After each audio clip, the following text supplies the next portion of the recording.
প্রিয় দর্শক, বাংলা একটা কবিতা আছে না, ওরে বিবি সরে দ্বারা আসছে আমার পাগলাগুড়া, পাগলাগুড়া খেপেছে চাবুক চুরে মেরেছে। প্রিয় দর্শক, আমাদের আজকের এই নিউজের পাগলাগুড়াটা হচ্ছে হাসনাত আব্দুল্লাহ, আর তার জন্য কি সুসংবাদ অপেক্ষা করছে চলুন আপনাদেরকে অনেক ইজিলি বোঝানোর চেষ্টা করি। প্রিয় দর্শক, আপনাদের নিশ্চয়ই জানার কথা, হাসনাত আব্দুল্লাহর আসনে তার এগেইনস্টে বিএনপির যেই হেভিওয়েট প্রার্থী অর্থাৎ মঞ্জুরুল আহসান মুন্সি, তিনি কিন্তু নির্বাচন করতে পারবেন না। কেননা নির্বাচনের হলফনামায় উনি উনার ঋণ খেলাপির বিষয়টি ধামাচাপা দিয়েছেন, আর সেইটা নিয়েই আপিল করেছেন হাসনাত আব্দুল্লাহ, আর হাসনাতের আপিল মঞ্জুর করেছেন ইসি। ওভারঅল হাসনাত আব্দুল্লাহর এগেইনস্টে যেই হেভিওয়েট প্রার্থী ছিলেন মঞ্জুরুল আহসান মুন্সি, উনি নির্বাচন করতে পারবেন না।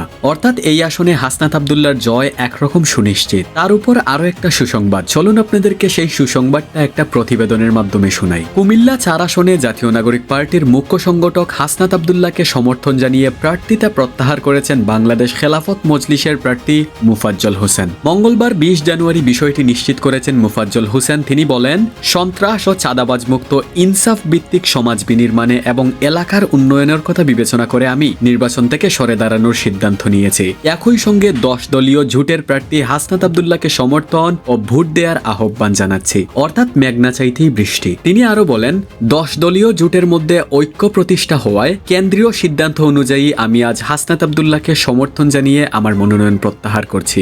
এদেশে হাসনাতের মতো নেতৃত্ব না থাকলে গণতন্ত্রের পরিবেশ তৈরি হয় না। হাসনাত আব্দুল্লাহ একজন যোগ্য প্রার্থী। তাছাড়া তিনি আরো বেশ কিছু কথাবার্তা বলেছেন, তবে এখানে সবচেয়ে ইন্টারেস্টিং বিষয়টা হচ্ছে হাসনাত আব্দুল্লাহ এখন এমন একটা সিস্টেমের মধ্যে আছেন, ধারণা করা হচ্ছে তার জয় এখন শুধু সময়ের অপেক্ষা।